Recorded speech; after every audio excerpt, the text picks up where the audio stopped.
Mrs. Richardson, who was the mother of my best friend in all time from high school, and who was like a second mother to me. I had a kind of a fractious household, and so I spent a lot of my youth at her home and spending the night and waking up to her as my mother.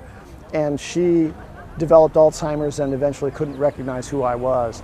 And so I'm walking for her today, and I wish her well and peace wherever she is.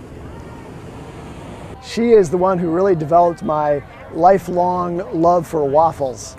On Saturday mornings, she would cook waffles, and she introduced me to Mrs. Butterworth syrup. And I think of her every time I see that bottle today.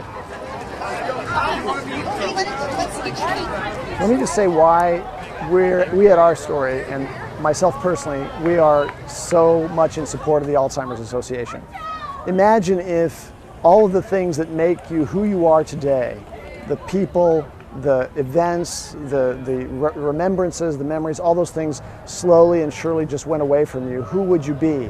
And what I realize about that from my personal experience with someone who was close to me who got Alzheimer's and disappeared that way, and out of my own fear that this will happen to me, is that we are exactly who we can remember as being continuous from our earliest days to the present.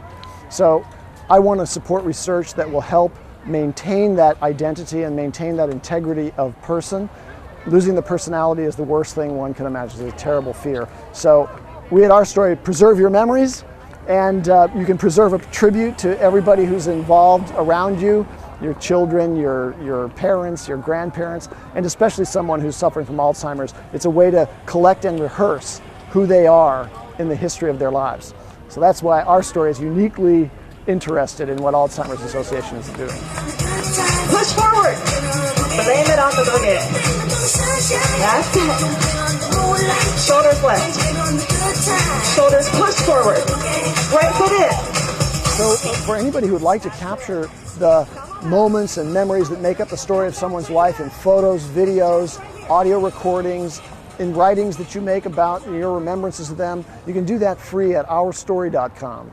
And they'll stay there permanently as a lasting legacy to that person. And you can also use it as a personal journal to collect as you go along, and retrospectively to the times way before when you remember something that you really want never to forget. You can capture those in the system, and that becomes a part of your life story.